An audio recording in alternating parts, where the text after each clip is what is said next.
అందరికీ నమస్కారం. నా పేరు కాంచనమాల. ఈరోజు మహారాజా ఛత్రపతి శివాజీ మహారాజ్ గారి జయంతి సందర్భంగా మనమందరం ఆయనకి నివాళులు అర్పిస్తూ ఆయన జీవిత చరిత్ర గురించి మొత్తం అంతా సమగ్ర సమాచారం మనం తెలుసుకోవటానికి ప్రయత్నం చేద్దాము. శివాజీ మహారాజ్కి జై. భారతదేశంపై దండెత్తిన మొఘలు రాజులతో యుద్ధంలో ఓడిపోయి అందరూ చేతులు ఎత్తేశారు. దీంతో మన దేశం అంతరించిపోతుందని అంతా అనుకున్నారు. అయితే అప్పుడే చీకట్లో నుండి నిప్పు కణికలా దూసుకొచ్చాడు భారత జాతి సగర్వంగా చెప్పుకునే ధీరుడు, యావత్ భారతం వీరత్వానికి ప్రతీకగా కొలుచుకునే మరాఠా రాజ్య స్థాపకుడు, మొఘలుల దాడి నుండి సమర్థవంతంగా ఎదుర్కొన్నవారు, గెరిల్లా యుద్ధాన్ని తొలిసారిగా ప్రపంచానికి పరిచయం చేసిన ఛత్రపతి శివాజీ గారి జయంతి జ్ఞాపకం ఈరోజు. ఇంత గొప్ప వీరులైన శివాజీ గారి చరిత్ర గురించి చాలామంది ఎప్పుడో చిన్నప్పుడు చదువుకున్నాము. ఇప్పుడు నేనంటే పెద్దదాన్ని, చాలామందికి కూడా తెలియదట. సమవేతం షణ్ముఖ శర్మ గారు కూడా చెప్పారు, చాలామందికి తెలియదు, ఎప్పుడో చిన్నప్పుడు చదువుకున్నాం. ఈ తరం వారికి తెలియచెప్పవలసిన బాధ్యత ఎంతైనా ఉంది పెద్దలకి అని చెప్తున్నారు. మనం తెలుసుకుందామా? ఛత్రపతి శివాజీగా ఖ్యాతి పొందిన శివాజీ రాజే భోంస్లే పశ్చిమ దేశాన మరాఠా సామ్రాజ్యాన్ని నెలకొల్పి మొఘల్ సామ్రాజ్యాన్ని ఎదిరించిన యోధుడు.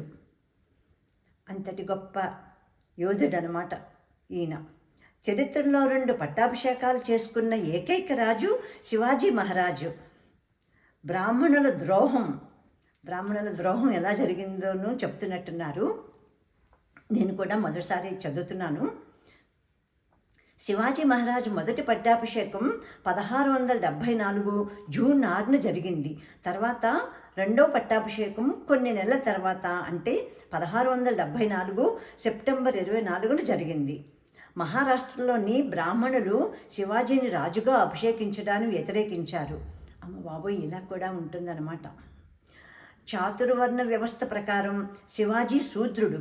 క్షత్రియులు లేదా బ్రాహ్మణుల నుండి మాత్రమే రాజుగా పట్టాభిషేకానికి అర్హులు. బ్రాహ్మణ గ్రంథాల ప్రకారం వారు రాజుగా ఉండటానికి మాత్రమే అనుమతించబడ్డారు. గెలిచి పెద్ద రాజ్యాన్ని స్థాపించిన తర్వాత కూడా బ్రాహ్మణులు శివాజీని రాజుగా అర్హత కలిగిన వ్యక్తిగా పరిగణించలేదు. ఇటువంటి ఘోరమైన సత్యాలు నాకు అస్సలు తెలియదు. బ్రాహ్మణులు మాత్రమే కాదు, క్షత్రియులు కూడా శివాజీని రాజుగా అంగీకరించడానికి ఇష్టపడలేదు. శివాజీకి పట్టాభిషేకం చేయటానికి బ్రాహ్మణులు నిరాకరించడంతో చాలా తెగలవారు యుద్ధంలో శివాజీకి సహకరించలేదు. ఎందుకంటే అతను సాంప్రదాయకంగా పట్టాభిషేకం చేయబడిన చట్టబద్ధమైన రాజు కాదు కదా, అందుకనంట. కేవలం ఆ కారణంతో యుద్ధంలో శివాజీకి చాలామంది నిరాకరించారంట సహాయం చేయటానికి.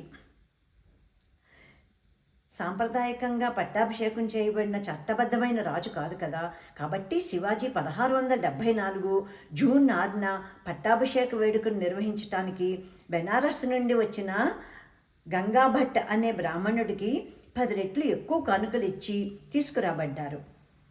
అయినప్పటికీ ఆ బ్రాహ్మణ ప్రముఖుడు శివాజీ గారి నుదుటిపై బొట్టుతో అభిషేకం చేయటానికి, తన చేతులతో తాకటానికి విముఖత చూపి బదులుగా అతడు తన ఎడమకాలి బొటనవేలును ఉపయోగించాడు. అమ్మ బాబోయ్, చూడండి చరిత్ర ఎలా ఉందో. ఈయనెవరో అంతాను సేకరించి రాసుకొచ్చారు. శివాజీ పూర్వీకులు ఆ బ్రాహ్మణులు పంతులు గారు తన ఎడమకాలి బొటన వేలుతో నుదుటి మీద బొట్టు పెట్టటం అన్నమాట. అమ్మ బాబోయ్, అసలు ఊహించటానికి. శివాజీ పూర్వీకులు మేవార్ సౌర రాజవంశం నుంచి వచ్చిన క్షత్రియులని తప్పుగా ధృవీకరించడంతో గగ్గబట్ట బ్రాహ్మణుడు ఆ పట్టాభిషేక మహోత్సవంలో పాల్గొన్నాడు. ఇదంతా చాలా లోతుగా ఉంది కథ. శివాజీ పూర్వీకులు మేవార్ సౌర రాజవంశం నుండి వచ్చిన క్షత్రియులే కదా, మరి ఏమో నాకు అర్థం కావట్లా. క్షత్రియులని తప్పుగా ధృవీకరించటంతో గగ్గబట్ట బ్రాహ్మణుడు ఆ పట్టాభిషేక మహోత్సవంలో పాల్గొన్నాడు. దీనికోసం శివాజీ బ్రాహ్మణుడికి పెద్ద మొత్తంలో డబ్బుతో పాటు బంగారం మరియు బహుమతి ఇవ్వాల్సి వచ్చింది. పట్టాభిషేకం జరిగిన 13వ రోజున శివాజీ తల్లి జిజియాబాయి మరణించింది. అయ్యో, 13 రోజులకే. ఇదంతా నేను ఒకసారి చదివాను కానీ ఏమీ గుర్తు రావట్లేదు ఇప్పుడు. మరణించింది. మరియు నిశ్చల్పురి గోస్వామి అనే మరో బ్రాహ్మణుడు అసలు పట్టాభిషేకం అశుభ ముహూర్తంలో జరిగిందని ప్రకటించడమే కాకుండా గగ్గాభట్ట బ్రాహ్మణుడు కర్మలు చేయటంలో కొన్ని తప్పులు చేశాడని తప్పుపట్టి రెండో పట్టాభిషేకం అవసరమని నిర్ధారించాడు. శివాజీ గారిని మళ్ళీ మోసం చేసి డబ్బు సంపాదించడానికి బ్రాహ్మణులు చేసిన అలాంటి ప్రయత్నం మాత్రమే ఇదంతా. డబ్బు కోసం ఎంత కక్కుర్తో చూడండి. ఈ రెండవ పట్టాభిషేకం 1674 సెప్టెంబర్ 24న జరిగింది. బ్రాహ్మణులకు వివిధ బహుమతులు పంపిణీ చేయబడ్డాయి. మరియు చరిత్రలో ఒకే రాజుకు 2 సార్లు పట్టాభిషేకం చేయబడ్డ రాజుగా శివాజీ గారు చరిత్రలో నిలిచిపోయారు. మహారాష్ట్రలో శివాజీతో పోరాటానికి మీర్జా రాజా జైసింగ్ ఢిల్లీ నుంచి వచ్చి యుద్ధం ప్రకటించినప్పుడు జైసింగ్ గెలుపు కోసం బ్రాహ్మణులు యజ్ఞం నిర్వహించారు. తద్వారా శివాజీ ఆ యుద్ధంలో ఓడిపోయారు. నేడు ఈ బ్రాహ్మణులు శివాజీ బ్రాహ్మణులకి మరియు హిందూ ధర్మానికి రక్షకుడని ప్రచారం చేస్తున్నారు. ఇప్పుడు ఎవరైనా వారిని శివాజీకి వ్యతిరేకంగా భారీ యజ్ఞం ఎందుకు చేశారని అడగాలి. శివాజీ పట్టాభిషేకాన్ని బ్రాహ్మణులు ఎందుకు వ్యతిరేకించారని మరీ అడగవచ్చు. భారతదేశం అంతటా శివాజీ పేరు గొప్ప యోధుల్లో ఒకరిగా గొప్ప గర్వంతో ప్రస్తావించబడింది. కానీ బ్రాహ్మణులకు అతడు శూద్రుడు తప్ప మరేమీ కాదు. హిందువుల విధానం వైఖరి అప్పుడు అలాగే ఉంది, ఇప్పుడు అలాగే ఉంది. అయ్యో కర్మరా భగవంతుడా. రిఫరెన్స్, దీనికి రిఫరెన్స్ అంట చానన్ చాహల్ రాసిన the evil of caste page 18లో ఉందట. దీనికి రిఫరెన్స్ తెలుగు సంవత్సరం. దీనికి రిఫరెన్స్ ఎక్కడుందో మరొకసారి చదువుతాను. రిఫరెన్స్ చానన్ చాహల్ రాసిన the evil of caste page 18లో ఉందట.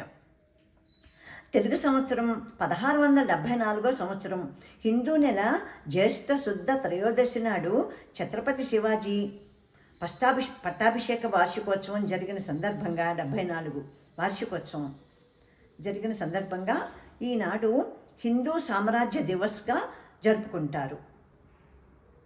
ఈ రోజుని జ్యేష్ఠ శుద్ధ త్రయోదశి నాడు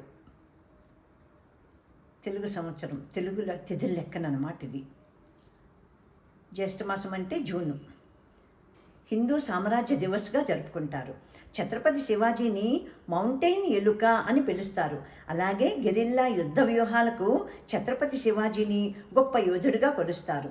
శివాజీ తండ్రి అయిన షాహాజీ నిజాం షాహీల ప్రతినిధిగా ఉంటూ మొఘల్ రాజులను వ్యతిరేకిస్తూ యుద్ధాల్లో పాల్గొనేవాడు.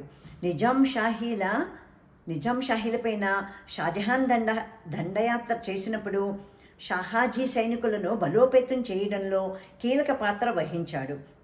ఎవరు? శివాజీ మహారాజా తండ్రి షాహాజీ.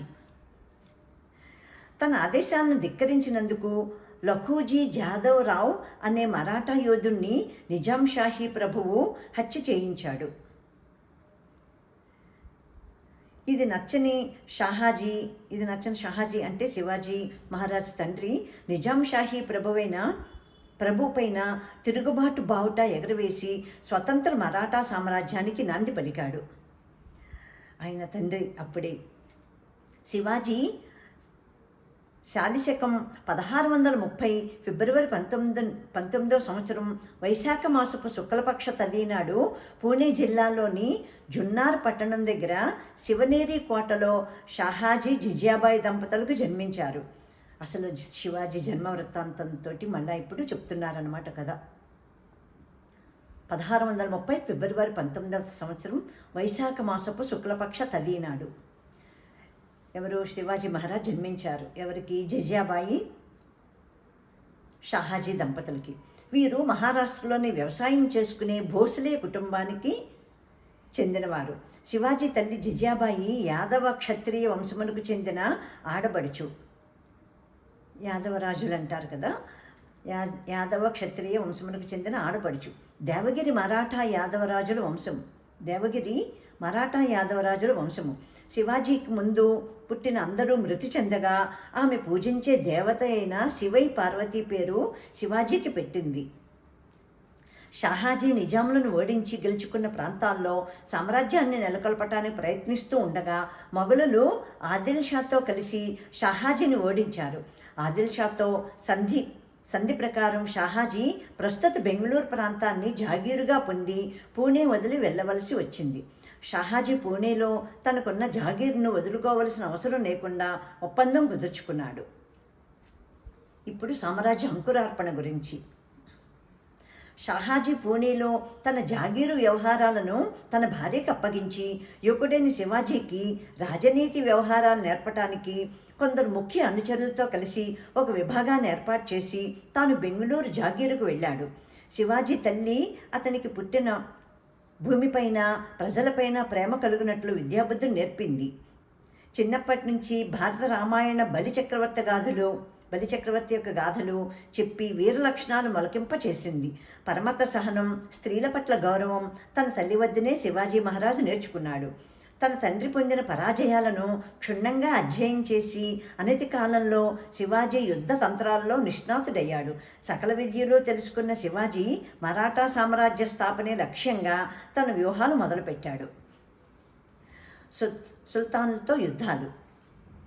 17 ఏళ్ల వయసులో శివాజీ మొట్టమొదటి యుద్ధం చేసి బీజాపూర్ సామ్రాజ్యానికి చెందిన తోర్నా కోటని సొంతం చేసుకున్నాడు.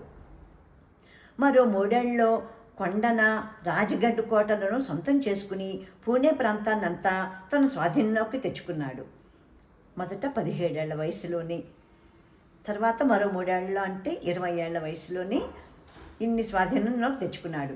శివాజీ తమ కోటలను సొంతం చేసుకోవటం చూసి ఆదిల్ షా మోసపూరితంగా శివాజీ తండ్రి అయిన షాహాజీని బెంగళూరులో ఉన్న శివాజీ అయిన సంభాజీని పట్టుకోవటానికి 2 సైన్యాలను పంపగా అన్నదమ్ములిద్దరూ ఆ సైన్యాలను ఓడించి తమ తండ్రిని బంధ విముక్తుడిని చేయించుకున్నారు.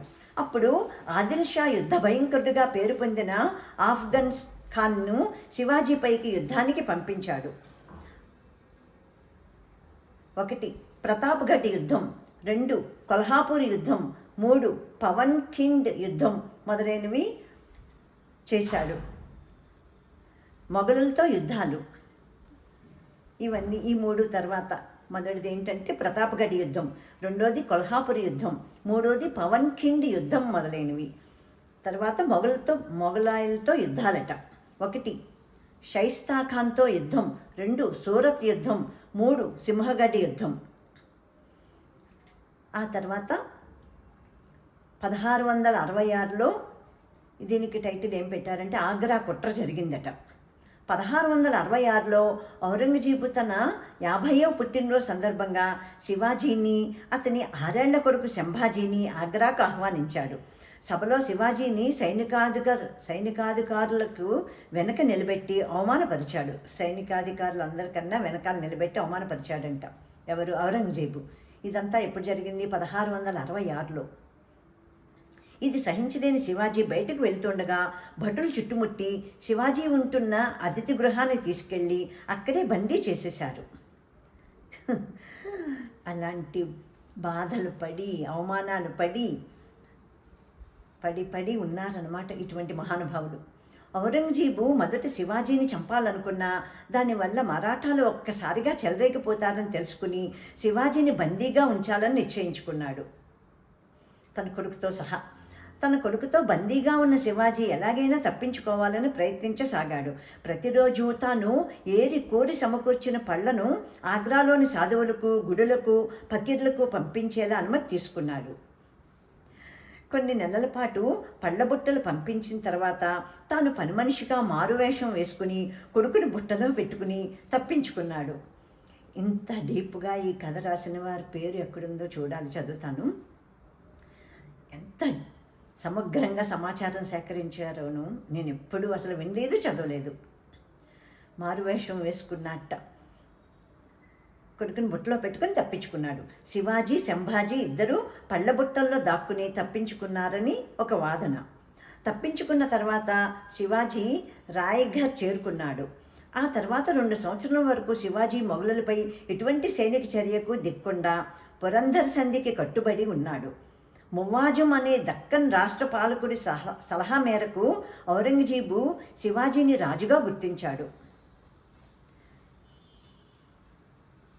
ఎటువంటి సైనిక చర్యకి దిక్కుండా సంధికి కట్టుబడి ఉన్నాడు శివాజీ మహారాజు. మువ్వాజం అనే దక్కన్ రాష్ట్ర పాలకుడి సలహా మేరకు దక్కన్ రాష్ట్ర పాలకుడి సలహా మేరకు ఔరంగజేబు శివాజీని రాజుగా గుర్తించాట. కొన్ని రోజులకు ఈ శాంతి ఒప్పందం పటాపంచలైంది. మొఘలు సేనాధిపతులు మహాబత్ ఖాన్, బహదూర్ ఖాన్, దిలేవార్ ఖాన్లు మూకుమ్మడిగా శివాజీపై దాడి చేశారు. కానీ వారి ఎత్తులు పారలేదు. శివాజీతో యుద్ధంలో వారు ఘోర పరాజయం పొందారు. నాకైతే చాలా చాలా అంతా చదవాలనే ఆతృతగాను ఎక్సైటింగ్గాను ఉంది. శివాజీతో యుద్ధంలో వారు ఘోర పరాజయం పొందారు. శివాజీపై మూకుమ్మడిగా దాడి చేసినా కానీ వారి ఎత్తులు పారలేదు. శివాజీతో యుద్ధంలో వారు ఘోర పరాజయం పొందారు. శివాజీ జీవిత చరిత్రలో ముఖ్యమైన విజయంగా దీన్ని పేర్కొనవచ్చు. అప్పటికి శివాజీ ప్రాబల్యం తగ్గటం వల్ల మొఘలులు మరిన్ని యుద్ధాల్లో పాల్గొంటూ ఉండటం వల్ల ఔరంగజేబు శివాజీ నుంచి ముప్పు ఉండదని భావించి పెద్దగా పట్టించుకోలేదు. శివాజీ ఎక్కువ ప్రాచుర్యం పొందేలా కాకుండా రహస్యంగా తన కార్యకలాపాలు నిర్వహించడం మొదలుపెట్టాడు. 1670 నాటికి 1,00,000 మంది సునిశ్చితులైన సైన్యాన్ని, ఆయుధాలు, అశ్వాలు, నౌకా వ్యవస్థను సమకూర్చుకున్నాడు. 1670 జనవరి నుండి మొఘల్ కోటలపైన దాడులు చేసి సొంతం చేసుకోవటం మొదలుపెట్టాడు. అలుపెరగని యుద్ధాలతో అలసిపోవటం, సరైన సైన్యం లేకపోవటం, ఖజానా ఖాళీ కావటంతో మొఘల్ సైన్యం శివాజీని ఎదుర్కొనలేకపోయింది. అబ్బో, చూడండి ఎంత సాధించాడో శివాజీ మహారాజు. ఇప్పుడు సింహగడ్డ యుద్ధం గురించి. శివాజీ ఎన్నో కోటలను సులువుగా స్వాధీనం చేసుకున్నా పూణే దగ్గర ఉన్న కొండన కోట స్వాధీనం కాలేదు. ఆ కోటను ఉదయభాన్ రాథోడ్ అనే రాజపుత్రుడు పరిరక్షిస్తూ ఉండటమే దీనికి కారణం.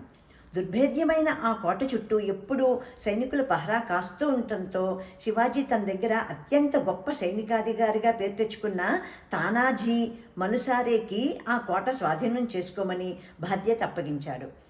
తానాజీకి శివాజీ, తానాజీ అని ఇవి మేము చిన్నప్పుడు విన్నాము పేర్లు. మా మేనమామ వాళ్ళిద్దరు పిల్లలకి పెట్టుకున్నారు. ఇప్పుడు వాళ్ళు భీమవరంలో ఉన్నారు. శివాజీ, తానాజీ మా చిన్నప్పుడు మాట ఇదంతా. తానాజీ తన అనుచరులతో రహస్యంగా ఆ కోటను కొద్ది రోజుల పాటు క్షుణ్ణంగా అధ్యయనం చేశాడు. అన్ని ప్రధాన ద్వారాల్లో కట్టుదిట్టమైన సైన్యం ఉంది.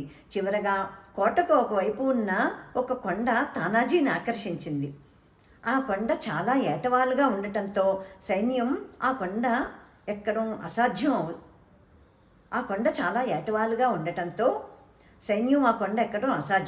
అప్పుడు తానాజీ యశ్వంతి అనే పేరు కల ఉడుముకు తాడు కట్టి కొండపైకి విసిరాడు. ఉడుము అనేది ఒక జంతువు కదా, ఉడుము పట్టు అంటారు కదా. పట్టును పట్టు విడగకపోతే అబ్బో వీడు పట్టు ఉడుము పట్టురా బాబు అంటారు. అది ఉడుము. దాన్ని మరి ఇంగ్లీష్లో ఏమంటారో నాకు తెలీదు. తాడు సహాయంతో పైకి వెళ్ళిన వారు అందించిన తాళ్లను పట్టుకొని సైన్యం కోటలోకి చేరుకుంది. చరిత్రలో యుద్ధంలో ఉడుమును ఉపయోగించటం ఇదే ప్రథమం అనుకోవచ్చు. మొట్టమొదటిసారిగా చరిత్రలోనే ఉడుమును ఉపయోగించటం మొదటిసారిట. అంతలో తానాజీ సోదరుడు సూర్యాజీ కోట ముఖద్వారం పైన దాడి చేశాడు. మరాఠాలకు రాజపుత్రులకు జరిగిన భీకర పోరులో మరాఠాలు గెలిచిన తానాజీ మరణించాడు. పాపం, ఇవన్నీ తప్పవు కదా. ఈ వార్త విన్న శివాజీ కోటను గెలిచాము కానీ సింహాన్ని పోగొట్టుకున్నాము అన్నాడు. అంటే తానాజీ ఒక సింహం కదా, అందుకని. సింహం వలె పోరాడిన తానాజీ గౌరవార్థం కొండనకోట పేరును సింహగఢ్గా మార్చాడు. ఇప్పుడు శివాజీ వ్యక్తిత్వం గురించట. సుదీర్ఘ యుద్ధకాలంలో లెక్కనేనన్ని యుద్ధాలు చేసినా ఎప్పుడూ పవిత్ర స్థలాలను మాత్రం ధ్వంసం చేయలేదు. యుద్ధంలో ఓడిపోయిన శత్రువుల రాజ్యంలో ఉన్న యుద్ధం చేయలేని వారికి, స్త్రీలకు, పసివారికి కూడా సహాయం చేశాడు. ఒకసారి శివాజీపై సైనికాధికారి ఒక చిన్న ముస్లిం రాజును ఓడించి అతడి అందమైన కోడలను తీసుకొచ్చి శివాజీ ముందు ప్రవేశపెట్టాడు. శివాజీ ఆమెతో, నా తల్లి కూడా మీ అంత అందమైనది అయి ఉంటే నేను కూడా అందంగా ఉండేవాడని అంటూ ఆమెను తల్లిలా గౌరవించి కానుకలతో ఆమె రాజ్యాన్ని పంపించాడు. ఇది సంస్కారం అయింది స్త్రీల పట్ల. శివాజీ లౌకిక పాలకుడు. శివాజీ అన్ని మతాలకు అనుకూలంగా ఉండి అన్ని మతాల ప్రజలను బాగా చూసుకునేవాడు. ముస్లింలకు వ్యతిరేకంగా అనేక తిరుగుబాట్లు చేసినప్పటికీ ఆయన పాలనలో ముస్లింలు తగిన విధంగానే గౌరవించబడ్డారు. అనేక మసీదులు నిర్మించిన హిందూ పాలకుడు. మనువాదం అమల్లో లేదు. నిస్వార్థంగా ప్రజలకు సేవ చేయటం, తాను చేస్తున్న పని పట్ల అంకిత భావం, మచ్చలేని వ్యక్తిత్వం ఆయన అనుచరులకు ప్రజలకు ఆదర్శంగా నిలిచాయి. అందరూ కూడా వాళ్ళు ఆదర్శంగా నిలబెట్టుకున్నారు. భారతదేశాన్ని ఎందరో రాజులు ఏలినప్పటికీ ఈ లక్షణాలే శివాజీని గొప్ప రాజుగా చేశాయి. శివాజీ మహారాజు యొక్క పరిపాలనా విధానం ఇప్పుడు యుద్ధ తంత్రాల్లో మాత్రమే కాకుండా పరిపాలనా విధానంలో కూడా శివాజీ భారతదేశ రాజుల్లో అగ్రగణ్యుడయ్యాడు. మంత్రిమండలి, విదేశాంగ విధానం, పటిష్టమైన గూఢచారి వ్యవస్థను ఏర్పాటు చేశాడు. ప్రజల కోసమే ప్రభువు అన్న సూత్రం పాటించి వ్యక్తిగత విలాసాలకు ఎటువంటి వ్యయం చేయక ప్రజల సంక్షేమం కోసమే పాటుపడ్డాడు.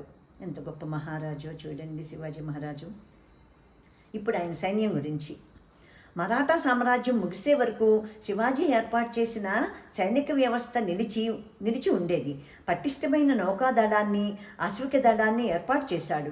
8 నెలల పంటలు పండించే రైతులు కూడా 4 నెలల యుద్ధ నైపుణ్యాలను నేర్చుకోవటం శివాజీ విధానాలను అద్దం పడుతుంది. అంటే రైతుల్ని కూడా యుద్ధ నైపుణ్యాన్ని నేర్పించి సైనికులుగా మార్చాడనమాట. కేవలం సైనికులే కాక సంఘంలోని అన్ని వర్గాల వారు కోటను పరిరక్షిస్తూ ఉండేవారు. మరణించే నాటికి శత్రువులందరూ వెనుకాడే విధంగా 1,00,000 సైన్యాన్ని తయారు చేసిన సమర్థుడు శివాజీ మహారాజు. ఇప్పుడు ఆయన కోటలు. మరణించే నాటికి 300 కోటలు శివాజీ అధీనంలో ఉండేవి. కొండలపైన ఉన్నత సాంకేతిక విలువలతో దుర్భేద్యమైన కోటలు నిర్మింపచేయటంలో శివాజీ ప్రపంచ ప్రఖ్యాతి కాంచాడు. నాసిక్ నుండి మద్రాసు దగ్గర ఉన్న జింగి వరకు 1200 కిలోమీటర్ల మధ్య ఈ 300 కోటలు నిర్మించబడ్డాయి. ఇప్పుడు మత సామరస్యం గురించి. శివాజీ భవానీదేవి భక్తుడు. శివాజీ తన సామ్రాజ్యంలోని అన్ని మతాలను సమానంగా చూసేవాడు. కేవలం గుళ్ళు మాత్రమే కాకుండా ఎన్నో మసీదులు కట్టించాడు. శివాజీ సైన్యంలో 3 వంతులు ముస్లింలు. ఇది కూడా ఆశ్చర్యమే కదా.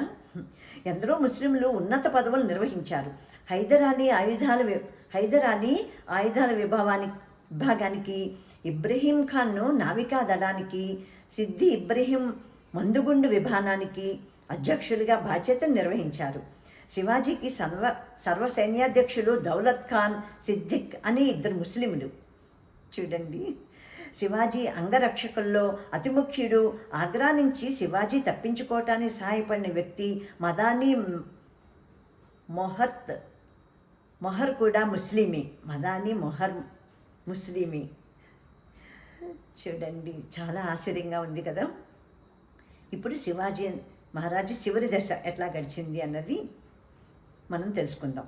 శివాజీని క్షత్రియరాజులందరికీ అధిపతిగా కీర్తిస్తూ ఛత్రపతి అని బిరుదును ప్రదానం చేశారు. కొన్నాళ్లకు 50,000 బలగంతో దక్షిణ రాష్ట్రాల దండయాత్ర చేసి వెల్లూరు, గింగిలను సొంతం చేసుకున్నాడు. వెల్లూరు అంటే రాయవెల్లూరేమో, గింగి అంటే తెలియదు నాకు. 27 ఏళ్ల పాటు యుద్ధాల్లో గడిపి హిందూ రాజులకు ఆదర్శంగా నిలిచి సువిశాల మరాఠా సామ్రాజ్యాన్ని నెలకొల్పిన ఛత్రపతి శివాజీ 3 వారాలు తీవ్ర జ్వరంతో బాధపడి ఏప్రిల్ 3, 1680 మధ్యాహ్నం 12 గంటలకు రాయగఢ్ కోటలో దివంగతులయ్యారు. శివాజీ పెద్ద కొడుకైన సంభాజీ తర్వాత రాజ్యాన్ని చేపట్టి మొఘలులను సమర్థవంతంగా ఎదుర్కొని పరిపాలించాడు. శివాజీ తర్వాత పెద్ద కొడుకైన సంభాజీ. ఇది ఇక్కడితోటి ఈయన సమాచారం ఆపారు. ఎంత గొప్ప సమాచారమో మనం ఈరోజు తెలుసుకున్నాం కదా. ఛత్రపతి శివాజీ మహారాజ్కి జై, భారత్ మాతాకి జై. లోకాः సమస్తాः సుఖినో భవంతు, సర్వే జనా సుఖినో భవంతు. ఓం శాంతి శాంతి శాంతి. Thank you to you all.